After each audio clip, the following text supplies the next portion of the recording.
Welcome to A Shot of Ag. I'm your host, Rob Sharkey.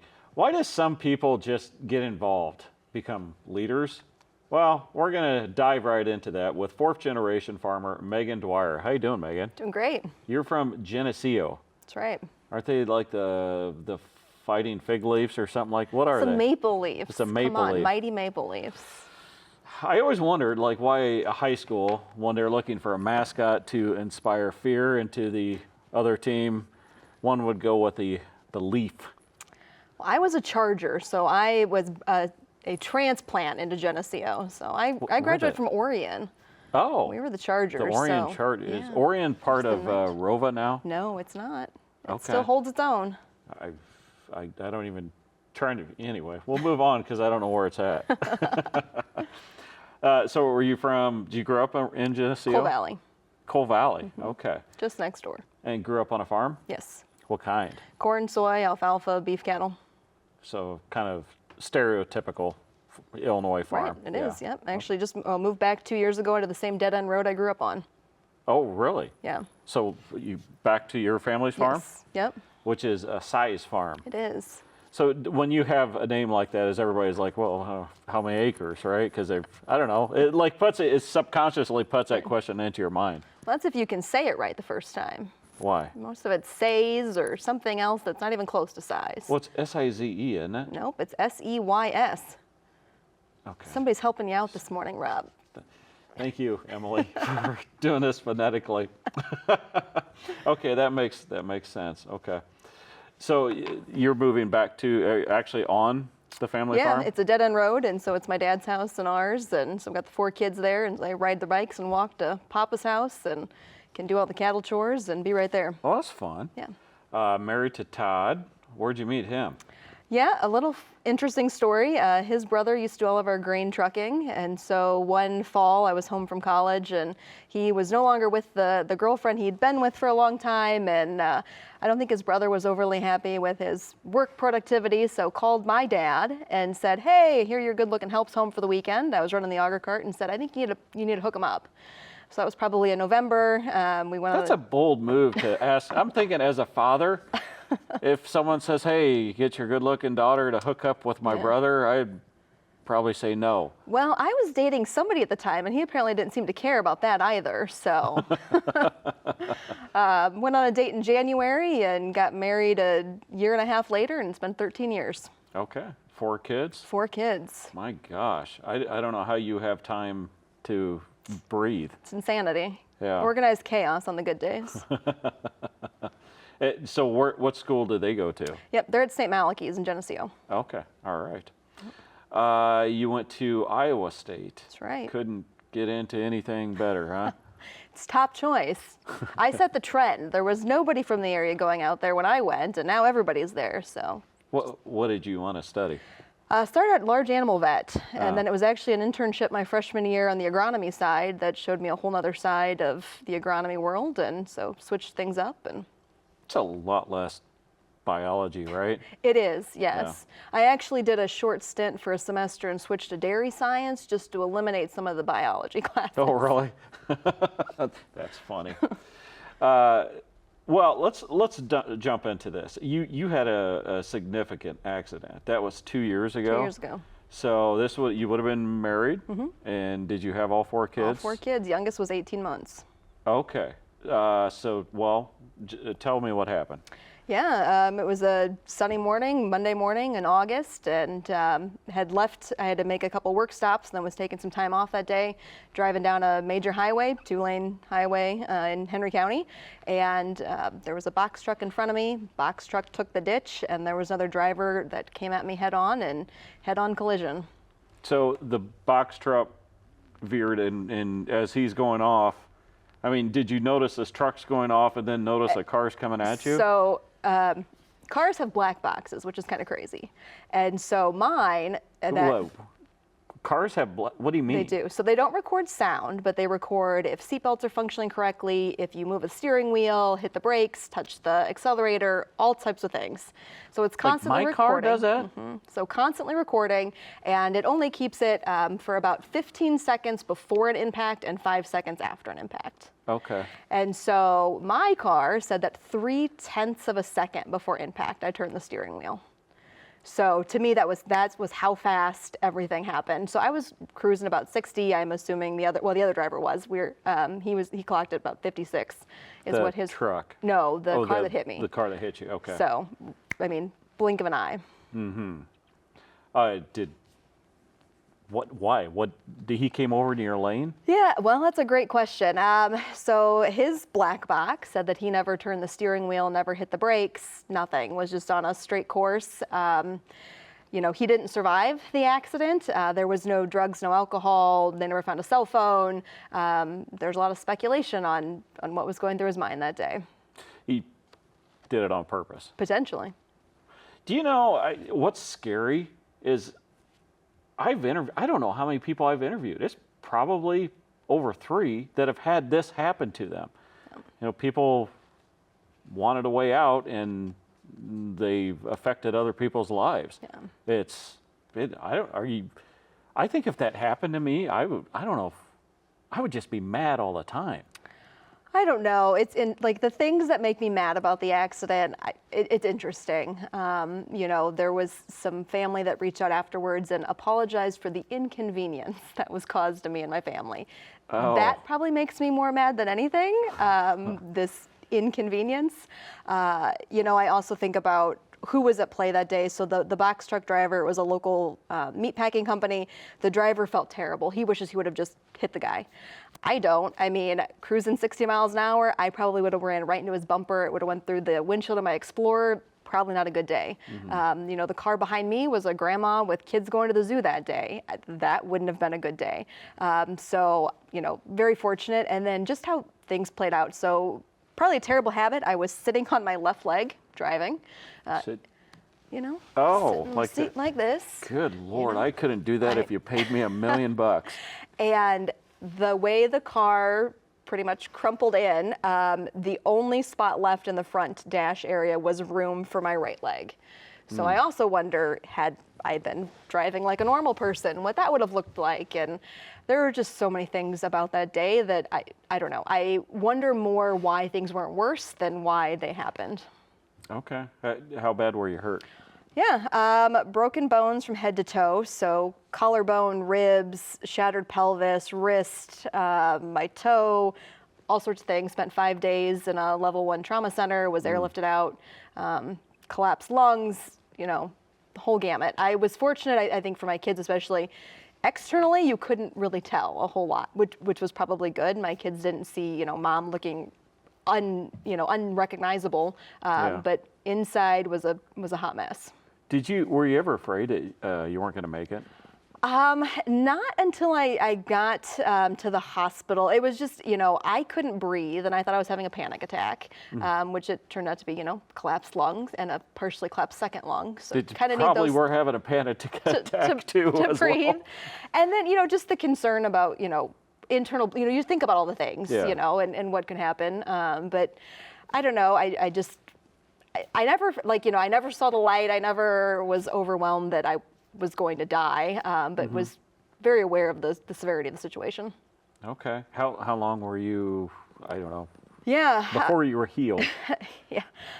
So accident happened August 1st. I wasn't cleared to drive again until the end of December after final surgeries. So that after the first round of surgeries, and then had 2 more surgeries into really the next full year, into the following August. I can't imagine what kind of turmoil that sets. I mean, you guys got a big family. Yeah. That resets everything. I mean, in a way, it shows you your priorities, but man, that must have been chaos. It was, although morbid or not, I heard a speaker years ago, and I'm that type A organized personality that said that they had a folder, said, Jolene's dead on the folder. So I've had a folder that says Megan's dead on it. And Before this? oh, before this. So account numbers. Learning a lot about you, Megan. And my husband jokes, so we had recently moved into a house, which again was another one of those, blessings in disguise. The house that we were living in, there's no way I could have gone home. I had what they called a platform walker, so I could only have weight through my right elbow, no weight on my left leg. So using an elbow, left arm, right leg, and a walker. And so the house that we'd moved into was much more, almost handicap accessible, if you will. But my husband joked that I couldn't have died because he didn't know where the folder was at the time. Kind of throws a wrench into your plan, doesn't it? Oh, I couldn't imagine driving after that. It was rough for a while, but it wasn't the first time I'd been on an accident on that highway. Oh. 5 years prior to that, I was driving the opposite direction on the highway, pregnant with our third child, had the other two in the car, and there was a car turning in front of us, so we slowed down. Driver behind us was on her phone, never looked up, rear-ended us and totaled a brand new vehicle that we were in. So I now don't think it's going to be if, but when this happens again.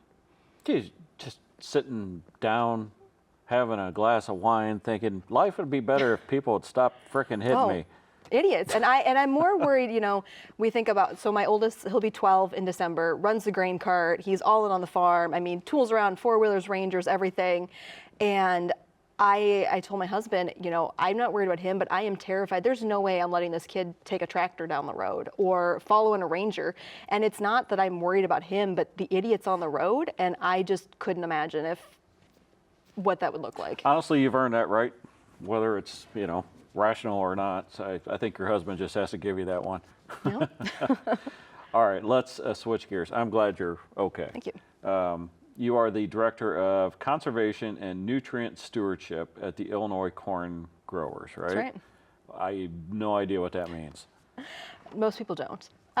So short story, I cover everything from water quality, conservation, sustainability on behalf of all the Illinois corn farmers across the state. So checkoff organization, so every bushel of corn that's sold in the state, 7/8 of a cent goes into the checkoff. You're welcome. Thank you. Yeah. The checkoff, though, cannot lobby, so we rely on our members as well. So Illinois Corn Growers Association is the second half of Illinois Corn.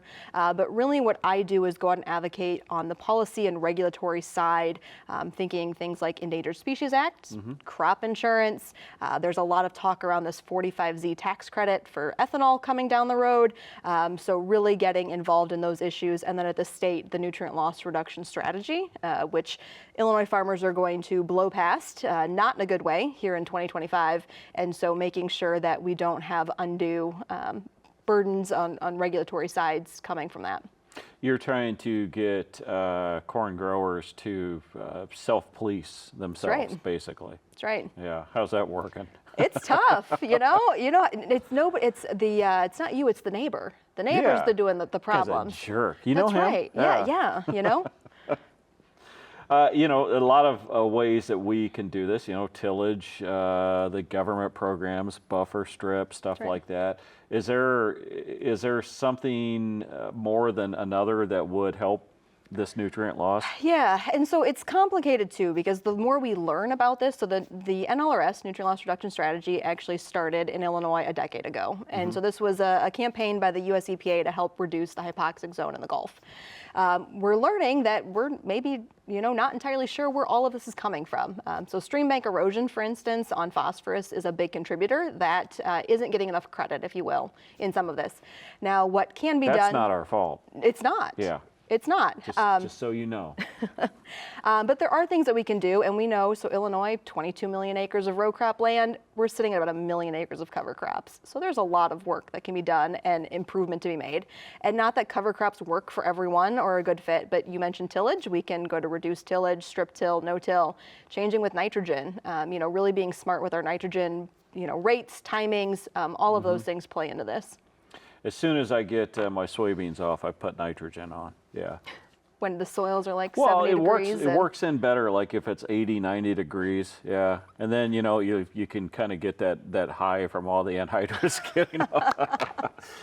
Yeah, it is. It's easy to point to your neighbor that's doing all the bad things, but sometimes farmers need to look look within thyself. That's right. And I think about the last 2 years in central Illinois.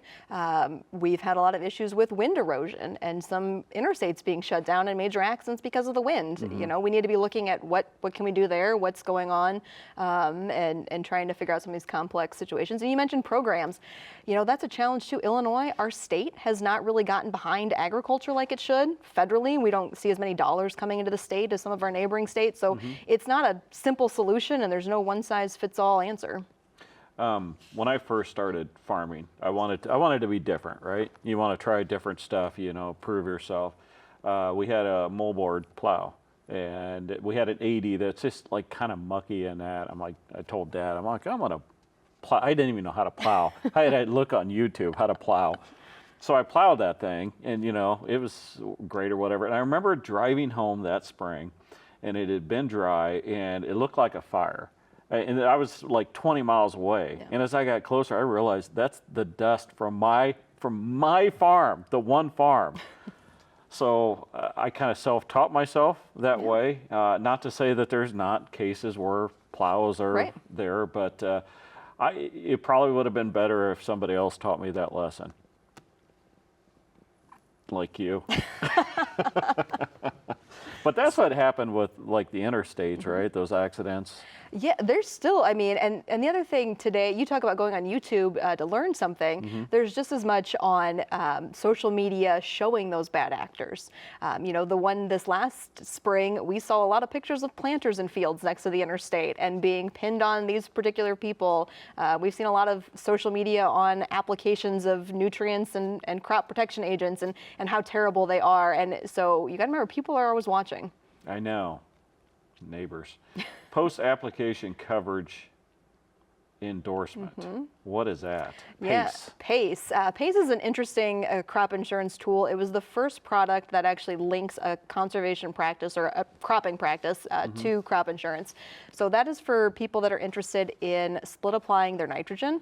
So Illinois Corn, we send out a policy survey every year. One of the questions talks about why you're not split applying more nitrogen. And one of the main reasons we get back year over year is that the risk of just not getting it on. I know. I feel that way. Right. I'm worried about it. I've been caught in that situation. Yeah. And the data, the information would be on our side saying in almost every year a window exists to be able to make that happen.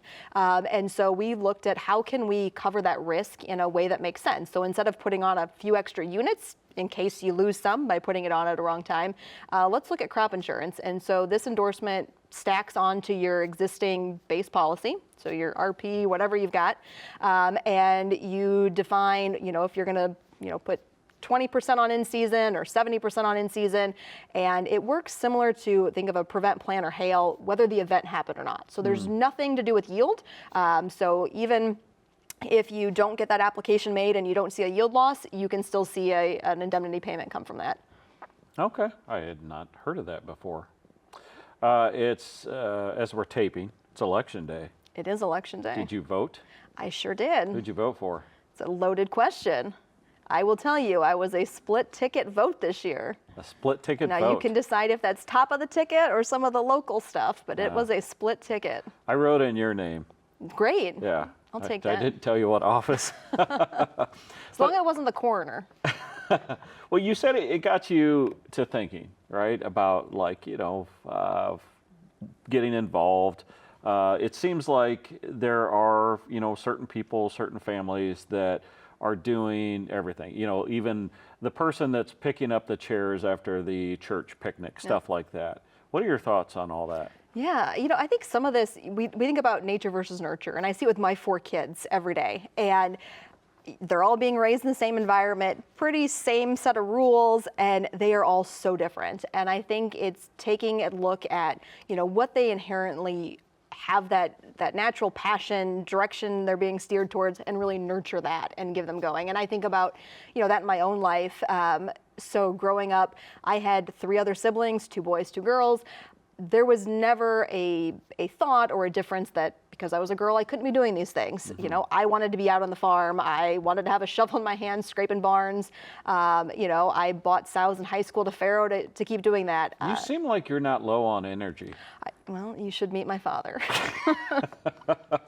Oh, speaking of which, what do we got here? Yeah, so just thinking through things and trying to think about agriculture and myself and where I'm at today. I really think about my grandfather, my dad's dad. So he was born in 1911, and the stories he could tell.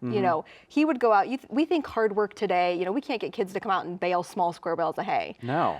My grandfather would go out with horses and plow for 50 cents a day. There was a time when, the road commissioner would give them a quarter, or no, that's too much. Whatever it was for groundhog a ears. plug nickel. And to try and help with, destroying the roads. And so just thinking about the history there and whoa. I interrupted you. For groundhogs? Ears. You brought in the ears to prove that you'd killed them. Sometimes I feel like I was born in the wrong time. Yes. And this is your So this is circa early 80s. That would be my grandfather and my dad. They're putting ear corn in the crib that we still have today. And the hat's there. My dad will still wear this on occasion. We joke about that this thing has probably held everything, grain samples, liquids, who knows. And they look like they're about ready to go drink a Pabst. Probably. They very much, or smoke a cigar. That's pretty cool though. The old ear corn were, they would put it in the corn crib, and then at a later date when it dried out, they'd have to. It was a whole process. It was. And honestly, I kind of missed that whole thing. Not that I want to do it again because of the whole working thing. And the rats. There was a lot of rats. And snakes. Yeah, snakes. Rats and snakes. Yeah. Then what do we got here? Just it's my Stanley knockoff. It's my swig. Your swig. Yeah. And you got all the. A little bit of everything. A lot of swag. Yeah, advocate. That's right. That's you. It's all because of you. No, I am not the one that made this word up, but that's advocate with ag. Correct. It's clever, I guess. Girl, pray about it. That's right. Did you make that up? No, but I should have. What's in here? Well, it's election day, remember? It's a rough day. It's just water. It's okay.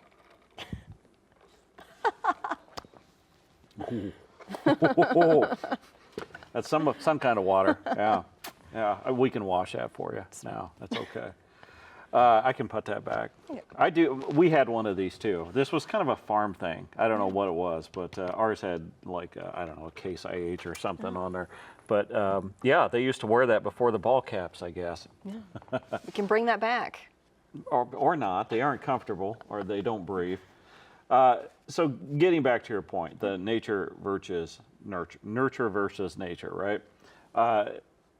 Do you feel like you need to impress that on your kids, the next generation? Somewhat. Like I said, whether they want to get into agriculture or farm or not, that's going to be up to them. But I hope that they can see the importance of being able to tell that story and share it. So I think about, I took baby piglets into kindergarten. My dad has been on the township board since I was a little kid, and I used to love going to township meetings. Don't ask me why. Boring. Would have no idea why. But I've seen that now in my adult career, the importance of making sure that agriculture is at the table. So whether I'm working with state officials or, a few weeks ago, I had a meeting with Treasury right next to the White House.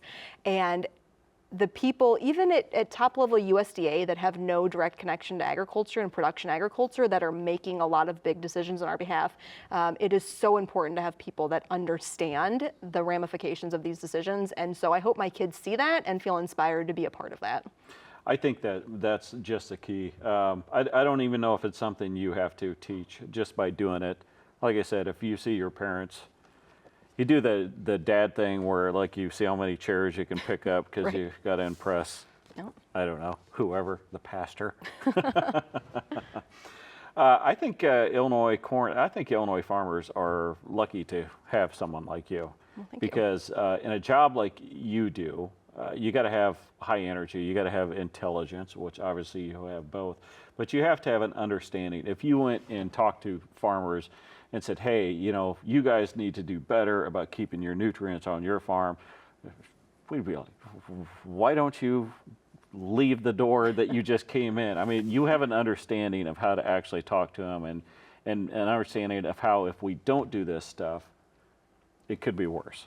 That's just it. And I think, not that we want to live under a rock, but we get so comfortable with what we're doing on our own farms and what's happening in our neighborhoods, it's hard to think about the threats that actually exist. I mean, how many people know that there was a bill introduced in Illinois last year to ban the use of all glyphosate, so all Roundup in the state everywhere, and what that would look like, not just from an ag perspective, but homeowners, lawn care, all of that, and all of these things that are constantly showing up and coming at the door to make it harder to farm and do the job that we do.